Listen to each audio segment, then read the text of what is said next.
Machiegni kendo nyakwara Mgajwang' wadonje twak marwa mar chenro mar many piny odhiambo makawuono na singo ni twak gi jakom mar Southwest Canal Irrigation Scheme mondo mi wane mathoth kotenre kod pur mar ochele anyata aluora manyanza. Antika gi jakom mar Southwest Canal Irrigation Scheme mano George Ayuak achiel kachiel kantiere studio ma Kisumu. George hoimore mose nyakwara Mgajwang', irio nade to Kisumu urio nade?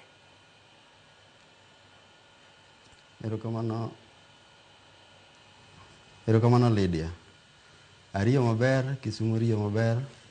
Daher mar kawo thuolo ni mar muso jowinjo marwa ni oimore kendo arwako weche no mar kawuono mar rameny kendo ka wang'iyo weche mag pur mar mchele.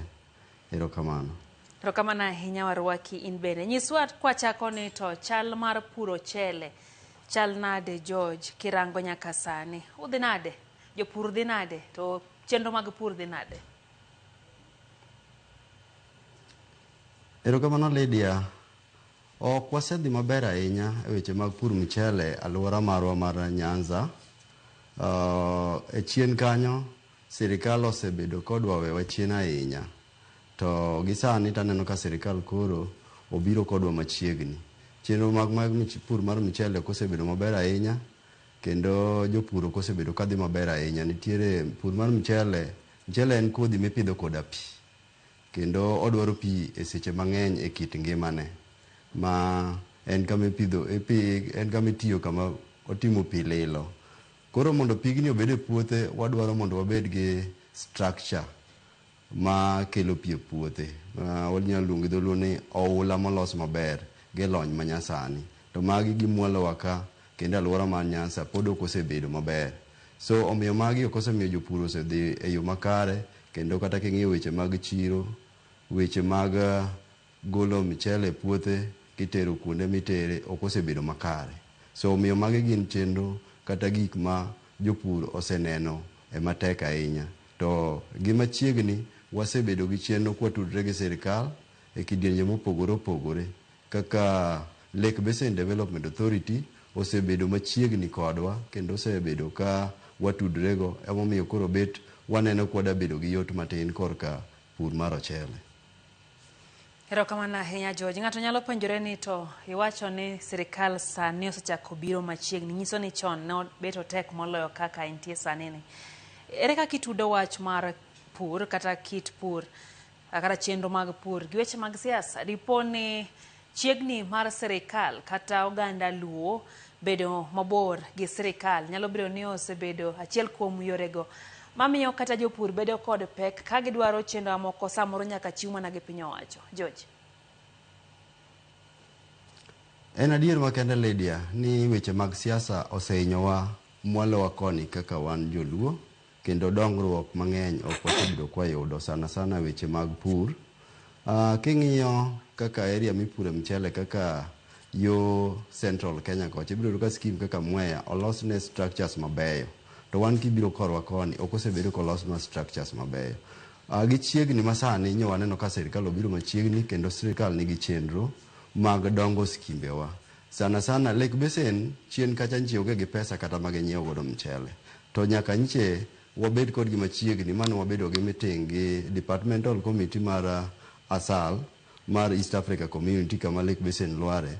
Ne osemiyo chien kacha nomi Lake Basin pesa ka wang'iyo kaka weche mag chiro kosebedo ka ber ahinya kabisa. Machien kucho nyiche ne Lake Basin ne kawo mchele kuom jopur mane gibiro ne gin gi program ulo ni Paddy Mop-up. Ne gibiro nyaka kuom jopur to gikawo mchele. To ma ne ok timre chien kucho. Kendo yudo ka chien kucha ne nitiere chike manoridore ma kata ka nitero mchele ka Lake Basin ibiro dwar ni kwor mchele, ibiro dwar moisture content nikech mchele nyaka moye mogike moisture content moro. Tibiro yudo ka chien kacha mondo mine iter mchele kanyo idwaro moisture content mane ni piny mane en nyaka gimoro 11% ma mano ne tek ahinya mondo mi jopur oyudi. To yudo ka sani noduoko nago nyaka gimoro 13.9% gi Lake Basin. So omiyo mano nyo konyowa. To kichako ing'iyo kata mana structure ok osebedo mabeyo karwa. Omiyo nje no wabedo piny gi Managing Director mar Lake Basin Development Authority CPA Wycliffe Ochiaga ne oyie mar konyowa e yawo weche mag kanal kendo chenro no last limit ne wan kode gi meeting gi area MCA marwa mondo mi chenro no nosebedo launch ne pok otime. MD Malek Besen nyose yie ni pesa manche girito kendo nyose ketnegi allocation gi sirikal mondo mi gidhi giyaw nwago canals kod farm access road mosebedo tabu. So omiyo mago endo gin chenro makoro nyo biro mana sani gi chiegni mochiegni gi sirikal. Omiyo an dago erokamano ne chiegni manyo jowa odhi obedo machiegni gi sirikal. Miyo sechegi wanyalo yudo lokruok matin kendo purwa mar mchele manyo osebedo ka ok dhi e yo makare. Inyalo yudo ka koro sani wan gi geno ni skimbewa mar wuok e alwora mar Nyanza ok kata mana hero kende kaka wan skimbewa ng'eny gi ogina ahere mipidhe michele tibiro yudo kidhi kata Lower Kuja osebedo gi tabu kidhi Oloch Kemira ma bende anyalo wacho ni mano to Lake Basin nyose yawonegi kanal manyo gikoni gitieko to gibiro karwa. So omiyo en chenro ma osebedo ka wan go gi chandruok to gi sani to waneno ka koro sirikal kata bedo machiegni gi sirikal miyo koro wanyalo go atwa. Erokamano ahinya George. Nitiere bende kama owinjo bed ni keyo gikie longo ni potential owinjo bed ni keyo gikie tiwacho ni biro mar sirikal machiegni osechako choro kit kaka utimo pur kendo osemedo kelo yot e chenro mag pur. Mano nyiso ni en bendo kelo yot e kit keyo ma bendo yudo kendo chako medo. King'iyo kit keyo miyudo sani ere kaka ipime gi kama owinjo bed ni ugike kaka Southwest Kano Irrigation Scheme? Erokamano. Chien sani Lydia michele en bet pure tek matin kao pesa mang'eny kendo mondo mi ti michele kachiel idwaro gimoro 70,000 to 80,000 ekitimo eka achiel to 70,000 ni kech michele en a cash crop manyaka kisekae tidhi usi. Yes, en inyalo ti kode kaka chiemo but percent mang'eny en gima itimo kaka ohala. So samitiyo gi pesa mang'eny kama to ka production ok owuok maber to ngeche ni ok idhi yudo ohala kuom pur ni nikech itiyo gi pesa mang'eny. So gisani ne wayudo gunde 25 piny kacha to gi puonjruok mwaseyudo gi training kaka inyalo pidh michele gi kothe ma wapidho mopogore opogore omiyo sani nyalo yudo kwa yudo chakre gunde 30 nyaka gunde 40. Mano manyiso ni eka on average sani wayudo gimoro 3.5 ton. 3.5 ton ka igoye kata ke use onyalo mi chakre 150 kadhi mbele manyiso ni in go ala. So maendi miyo ni lokruok kata kaka wapuro mchele thurwa ka wasebedo gi lokruok kendo wago ndama wawuok kama watime piny kendo yudo ka chien kacha weche mag fertilizer ne yudo ka ok wati gi fertilizer ahinya ne miyo keyo bed dok piny to sani wang'eyo ni nyaka itigi planting mokwongo nyaka itigi top dressing miole some stages miluongo ni urea waolo gi jumba 2 kata jumba 3 from pitho to kod sulfate mwalo sama mchele waluongo ni diyo kata ene booting stage kanyindo. Maendi bonya wacho ni en yot manyo wadwa yudo gi sirikal manyo kelonwa mbolea makata kawuono aparo ni jo alwora ma Kisumu nopong'o NCPB ma Kisumu kanodhi kawo fertilizer makata na achiel kuom gi mago kinyi ne antiere kuno nadhi kawo fertilizer mar 2,500. So ma duok bed ne duokonwa cost mar production piny kendo keyo koro dhi malo nikech watiyo gi gik midwaro kata e yo ma onego bed ni watimo godo mchele. Erokamano ahinya George.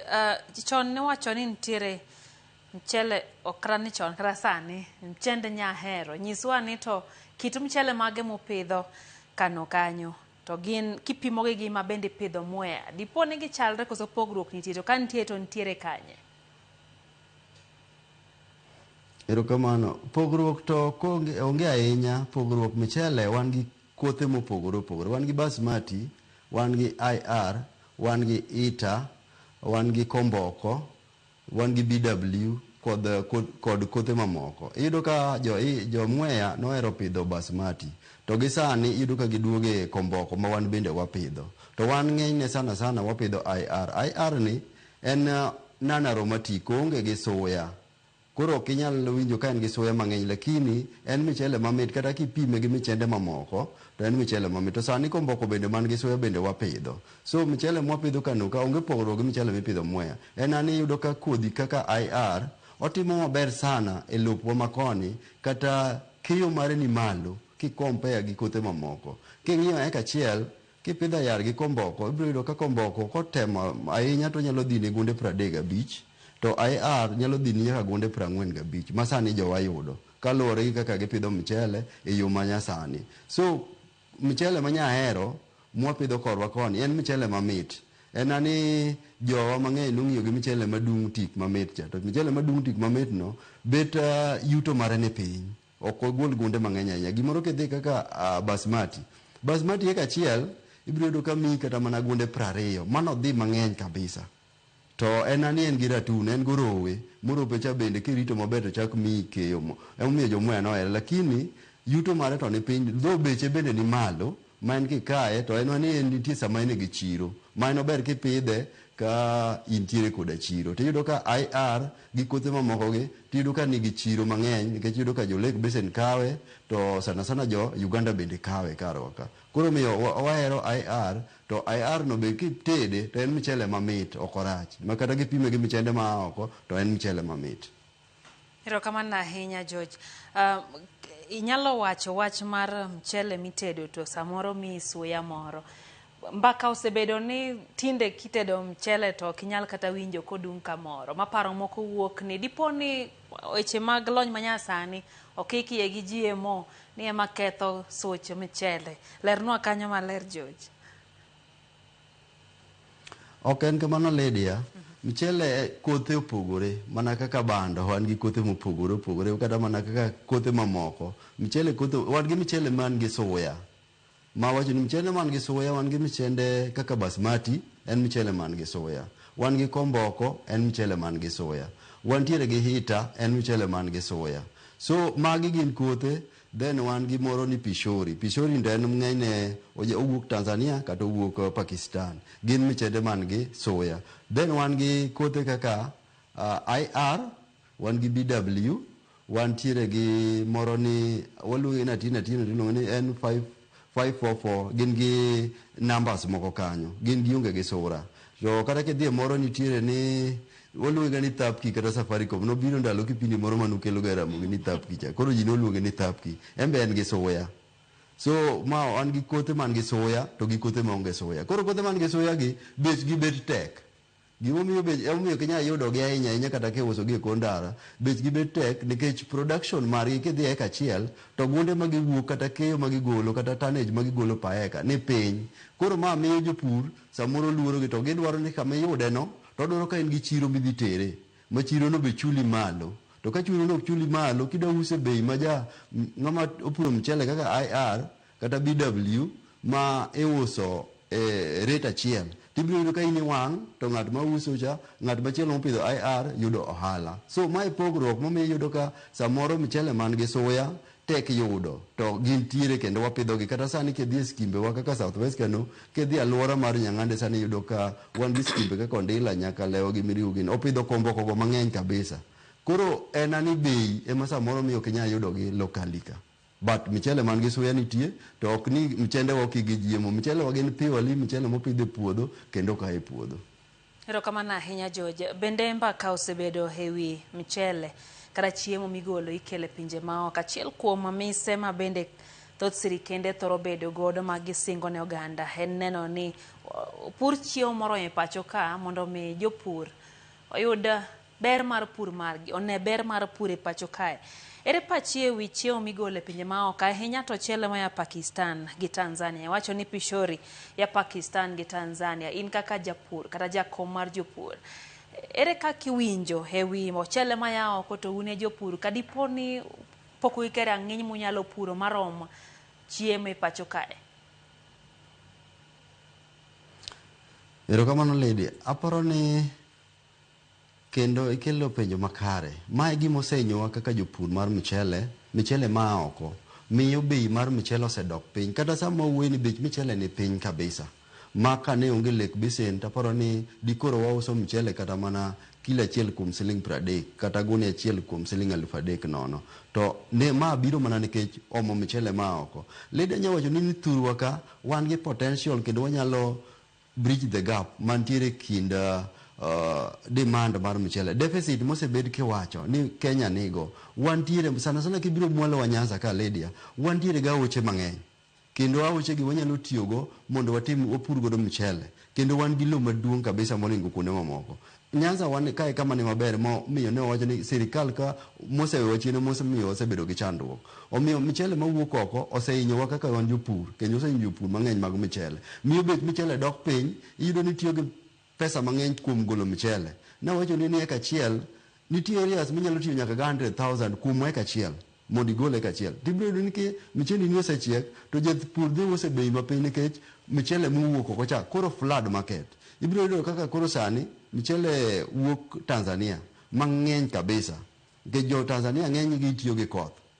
Koro iyudo ka gitiyo mchele e bei man piny, to Kenya watiyo mchele bei man malo. Koro en odwa uso mchele cha bei mapiny, to miyo mchele wani koro timo ang'o? Miyo mchele wani koro beche dok piny. Koro wakwayo sirikal ni mondo mi gikonywa, giketwa wagol mchele mang'eny kendo gi invest a lot e production mondo mi wane ni wapuro mchele mang'eny, nikech wan gi thuolo mar bridge the gap miwacho ni deficit, ma wadwaro mchele mang'eny mwa consume to mwagolo tin. Mano endo ka chenro no nitiere, omi migepe mochung' ne weche mag dongruok, kata ka ginyamiyo kaka Lake Basin nyinge ni Development Authority. Ka sirikal nyalo miye pesa maber, to nyalo fund jopur, kendo wasebedo gi chenro mane warado gi Lake Basin mwanyiso ni wadwaro kothe mondo mi jopur magi nyoge yuago ni sirikal ema pok omiyo gi fund mondo gimi jopur kothe, gimi jopur support mondo mi jopur ogol mchele.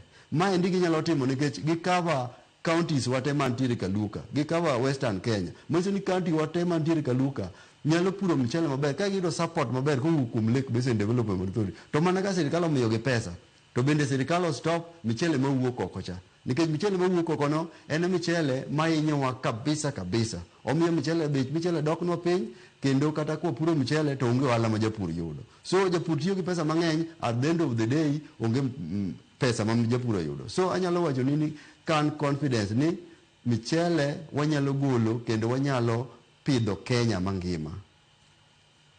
Erokamano ahinya. Achiel kuom penja bende chopo kae ni oseneno kama okuom ripode yango kwan omenda mosechul grube moko kod jopur e kind dwe mar 7 higa ni nyaka dwe mar 8. Inyalo wacho ni chudo chal nade e thuolo no king'iyo chudo mimiyo jopur? George, kinyalo wuoyo e wi chudo no kaka jopur ichulo e irrigation scheme kanyo, chal nade?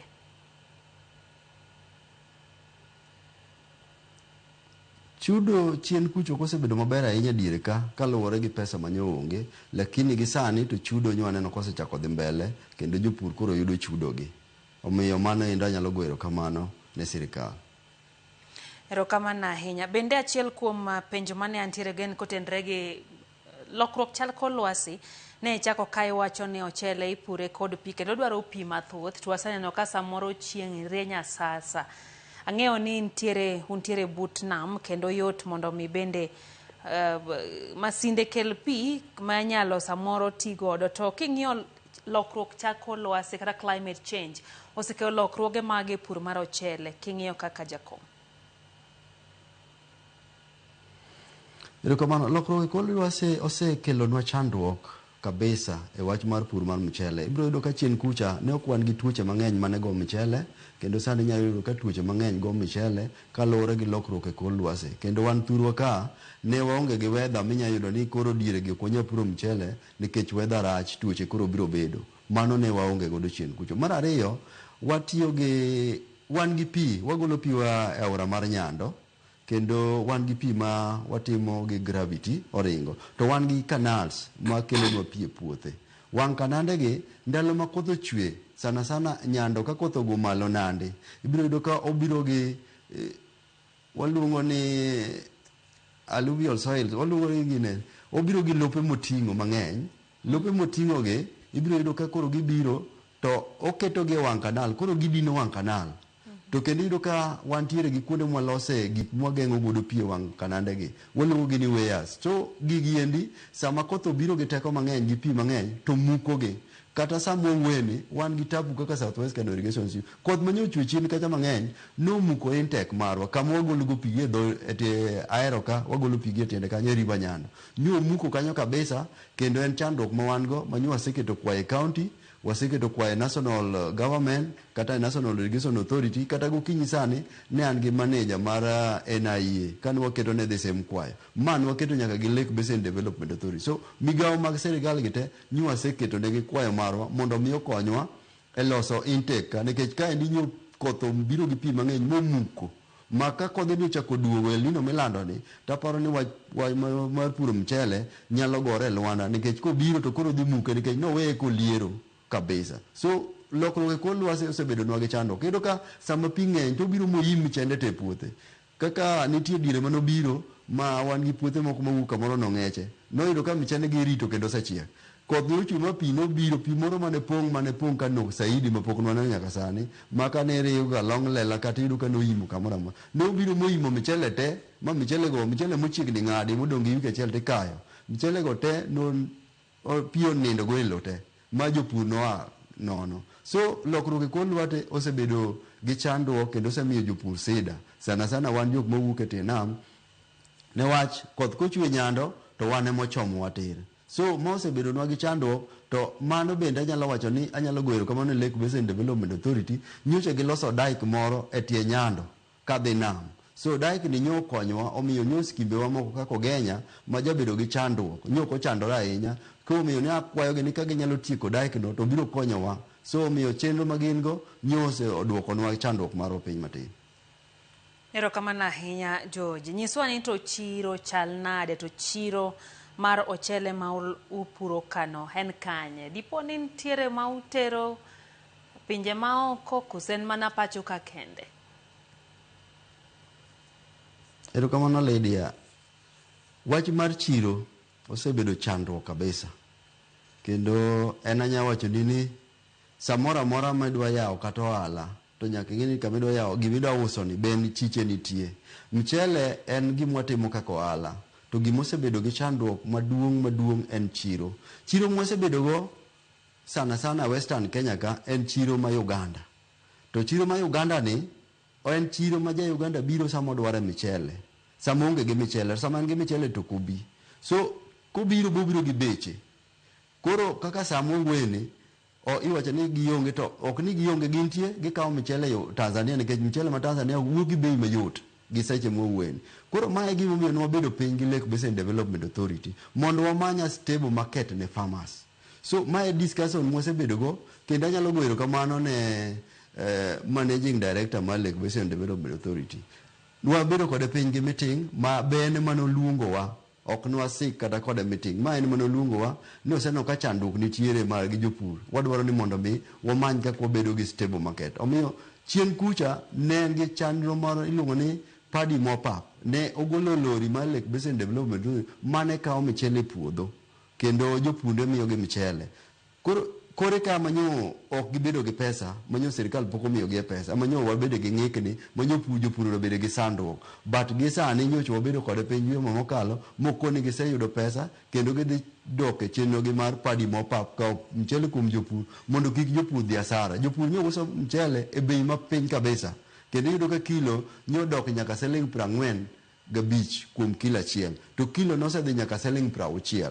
Ma biro nang'o nikech waonge gi stable market. This stable market en gima nyo watemo mondo mi wabed godo. Omiyo akwayo sirikal mondo mi oketnwa pesa e Lake Basin Development Authority mondo gine ma ginyalo kawo nikech gin gi mil maduong' man gi capacity marego ton 5 per hour 5 ton per hour mano chiegni eka achiel gi bathe per hour. Manyiso ni kotiyo 24 hours onyalo rego ekni piero chiegni kata mana dek in a day. Mano nyalo loso wabed gi chiro ma marwa mokwa depend e chiro ma oko mabedo mana seche mang'owa seche ma joka madwaro. So maendi e chenro mwagomo ni mondo wabed go to en chandruok ma jopur osebedo go mokwa sebedo gi chenro yo makare. So watemo mondo walose nikech jopur moko bedo luoro asara nikech wan gi problem e golo michele puodho. Onge ndeni migolo go michele puodho. Ka japur golo michele gi bei man malo gunia achiel japur ochulo siling 500 mondo ogol e puodho. So kogo expenses gite miyo jopur mang'eny uso mchele gi e puodho, jopur mang'eny dhi asara. Koro yudo ka mondo mi kata ma jopur oyud ber mar mchele kata oter mchele ka lek, yudo ka biro bedo ni matek. Yudo ka ji achiel ema yie tero mchele kuno, to chiro to nitiere ka lek mwaseloso mondo mi jopur oter mchele kanyo. So wad chiro ka en gima nwagombo ni mondo mi sirikal mondo mi okonywa kabisa. Mondo wabed gi stable market, kik wa depend e chiro ma ng'ato biro e sama onge go. To kamano ahinya George, weche mag value addition kata bero ochele chuth king'iyo muya kucho ikadho but puodho, lakini kisudo matin tiyudo kuma koro oselose mobedo michele mokete packet minyalo ting'o midhigo. To thothne yudo kama kani chal nade we kikatel tinyiswa ni to value addition chal nade titime kanye, to dipo ni ma en achiel kuom gigo ma bende duoko chien effort kata tekre ma jopur temo mondo keti e chenro gi mag pur. George, king'iyo wechego mag neno ni obere kendo lose okete yo makare, dipo ni magi e gik ma onge margi nyalo bedo ni ema duoko piny tekre ma jopur keto e chenro gi mag pur? Erokamano Lydia, value addition ma gima inyo jopur, mana kaka iwacho kidhi Mwea kidhi tibiro yudo ka gin gi pong' mokibi wuotho distance mabor to yudo ka pong' nitiere magirege mchele kendo gitimo ne packing. Mano kosebedo katimore karwa ka, mana nekech gima wachoni ni jopurwa mondo mi ogol mchele puodho, onego beni kaka koro wan gi masin e Lake Basin Development Authority ka, onego beni michende wago wagologe, to kwasegologe to wamoyoge to wadhi to waregoge. Kwaseregoge to gibedo packed. Kase use mchele mosegine, ibiro yudo ka mchele koregi wan gi rice jam ni ibiro use yore, japur biro yudo pesa ne yore. Moseregi mo puodho cha en bende japur use. Koro ibiro yudo ka ko uso rice jam, ouso ma puodho cha michamo cha yore, then wan tiere gi moko ma bende bito tore bende uso yore. Koro yudo ka gin grades, wan gi grade 1, grade 2 and grade 3. Mano endo wanyalo timo mondo mi jopur oyud benefit. Yudo ka grade 1 ibiro use bei mamalo, grade 2 bei mane diere, grade 3 iuse bei mamalo. Koro kotim gi kamano to rice jam gi rice husk ibiro yudo ka iloso kod gik mang'eny, iloso kod gik mang'eny ma moko bende chiemb dhok chamogi, iyudo ka iloso kode nyaka biscuit, iloso kode gik mang'eny. To magi en gima japur wito te. Kiuso mchele gi yuke kaka en cha, te ohala no emiyo mana ng'amo dhi kode cha. So mano en gik ma bende wan go gi plan kendo wagombo ni mondo mi watim. So mago e chenro manyiche ne kan marado gi manager mar Lake Basin ne waloso kode ni wan bende wagombo ni jopurwa oyude bonus mana kaka jopur mag chai. To bonus wa biro wuok mana kuom ang'o? Kuom rice jam. Koserege to jam gi ko usi tibiro chul japur bathe mopogore. Nikech kiyudo ka wan gi ponge magolo mchele grade gi, ibiro yudo kogolo gi kendo jam no wuok yore. So jam ni japur nyalo benefite.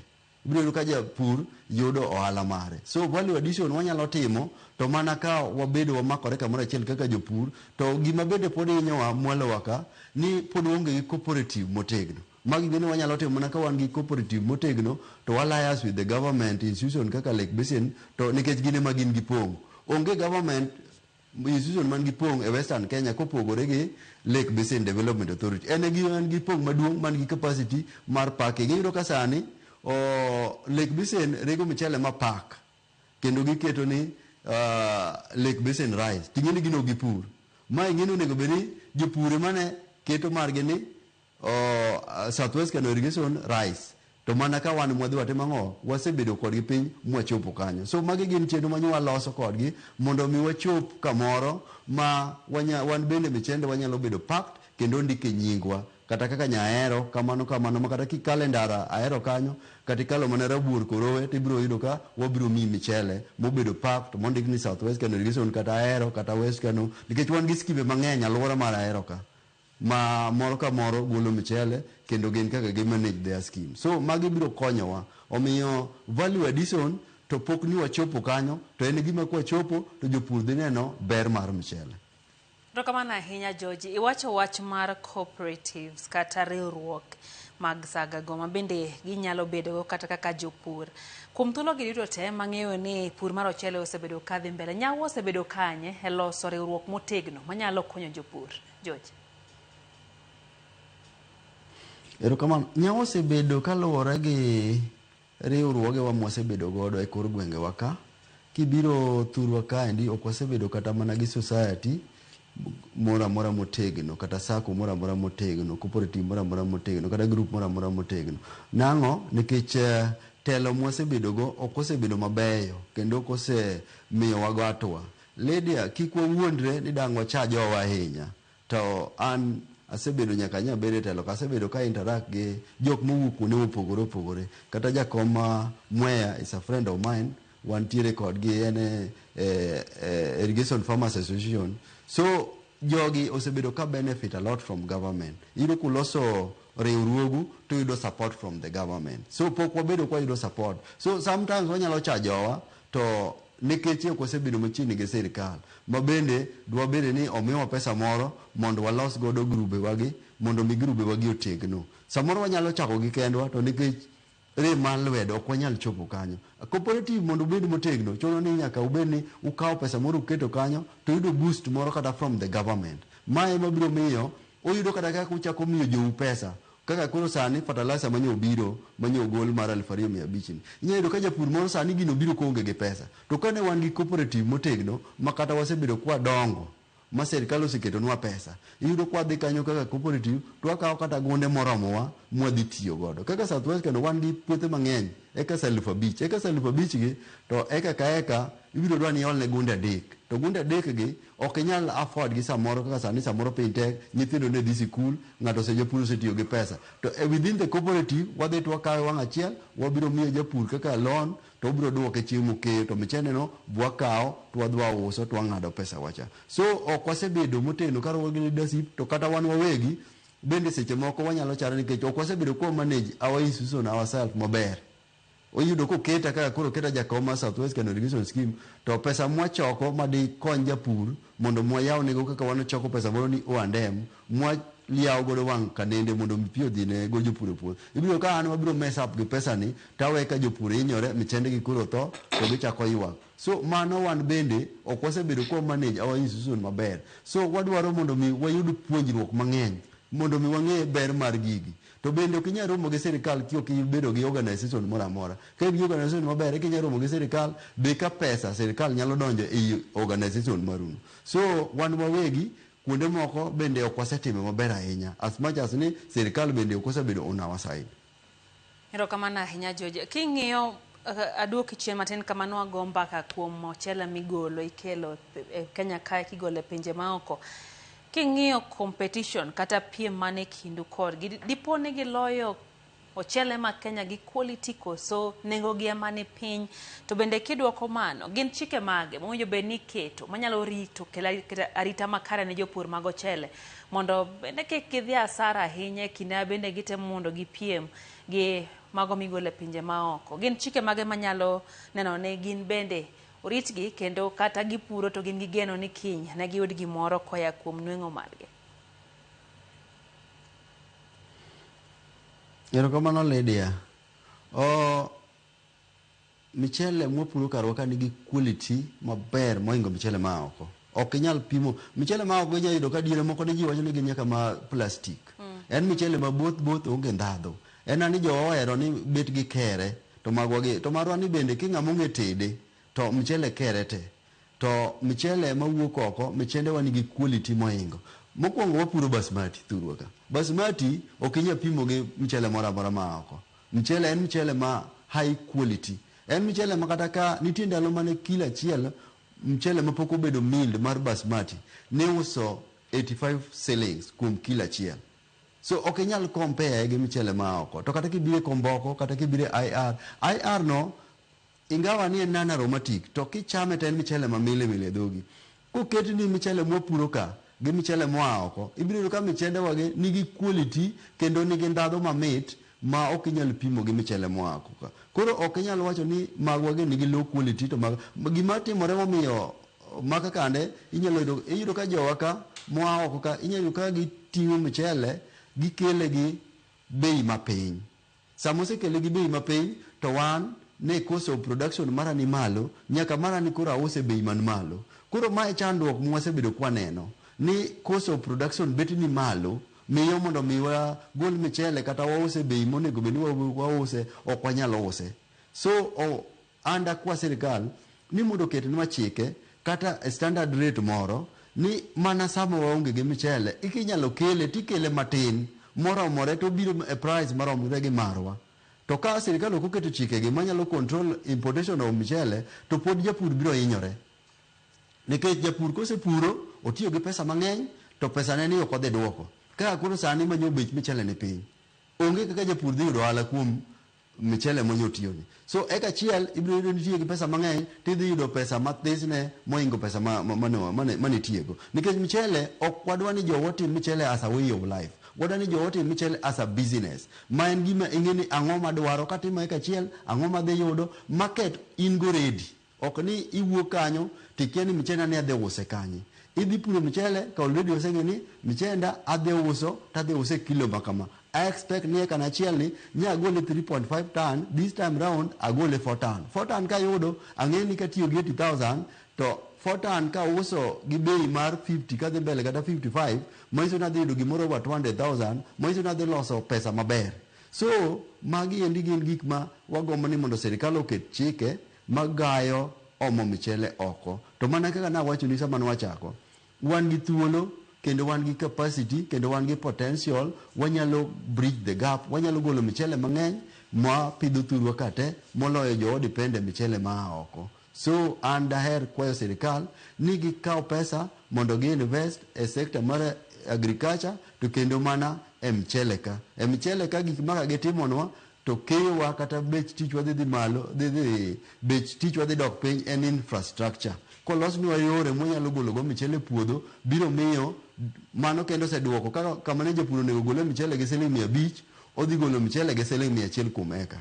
Ibiro yudo kaka wan skimbe wage gin outgrowers, gin community scheme. Tibiro yudo kaka schemes mag sirikal kaka Ahero irrigation scheme gi West Kenya irrigation scheme gin skimbe manolos ni gi nderni ma puodho ka puodho chwo ndara. Ibiro yudo ka michele wuok ka to nyono ndara ma ng'ato japur biro golo michele gi siling 50 kuom gunia achiel. Ki compare gi ng'at ma golo michele gi siling 500, ibiro ni ng'ane nyaka bi tiyo gi pesa mang'eny moingo ng'ato machielo. So magi gin kwayona ni kane Nyasaye nyalo yie sirikal miyonwa pesa migepni kaka Lake Basin manywa se wuoyo go moyiedhi yawnwa nderni to wan dwa go erokamano kendo dwa kata cost mar production nyalo dok piny kuom jopur.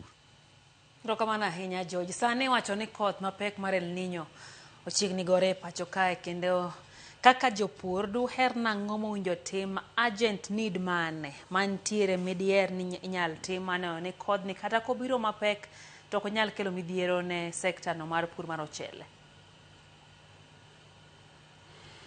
Erokamano Lydia, penjo maber kabisa. An dagomb kwayo sirikal ni mondo yawnwa wang' aoche e seche masani, kik warit joero rito sama pi osepong' onge kaka nyalo chopo e wang' aora matinga chopo e wang' aora kono ma yaw wang' pi sechego. Sechegi e sama koro sirikal onego yawnwa wang' aochegi mondo mi kata koro koth chwe to pi ringo dhi adhiya nam ok hinywa. Kendo dagomb kwayo sirikal ni mondo mi gimed Lake Basin Development Authority pesa mondo mi daik manyo gigoye tie nyando cha gigoye nyaka nam mondo mi pi ma japong' ma inyo community kendo chak inyo puothewa mag michele sana skimbewa mochwoyo te wan gi puothewa mochwo te nam kaka biro ka wan gi puothe Mogenya, wan gi Dajo, wan gi Kandaria, wan gi Mbo, magi skimbe mochwo te nam. Skimbe gi dwaro ni mondo mi yawnegi wang' aoche chon mondo mi kata koth chwe to mondo koro gidhi tiyo. Ibiro yudo ka skimbe wago ne nam ohinyogi moketho wang' kanendegi. Omiyo gin gik manyowa kete e tekowa gi mainowa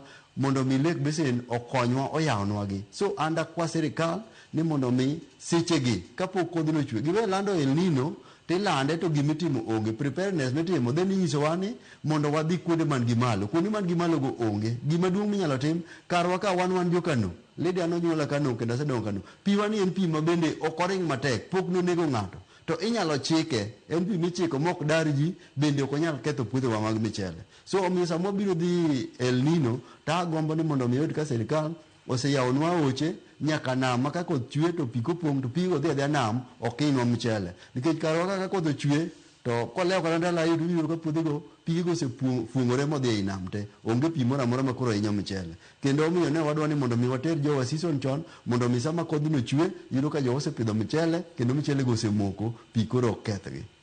Erokamano ahinya George kuom gwoko mbaka. Wach mogik ka waloro.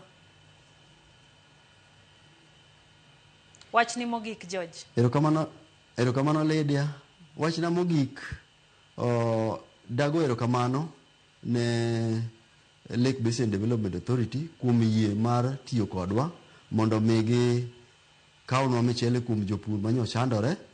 Mar ariyo erokamano kuom yie mondo migi dhi giyawnwa kanende ga oche manchendo wakwayogi manyo MDO osewachonwa mancho wachonwa ka wantiere koda area MC marwa kanwa rado kode ni dwe manyien dwe mar 9 dhi yawnwa oche mane oselaunch nodhi yawo kod nderni manonego bed ni gilosonwa. Mano erokamano dagonegi to damed jiwo jopur ni pur mar michele en pur matimo kaka ohala kendo jowa mang'eny odonjo pur mar michele to jowa makayo michele daher manyisogi ni giter michele Lake Basin Development Authority ni wasewuoyo gi MD kendo chudo ok budh ahinya jowo ter michele giwe uso michele gi e puodho miyo gi asara. Erokamano Lydia.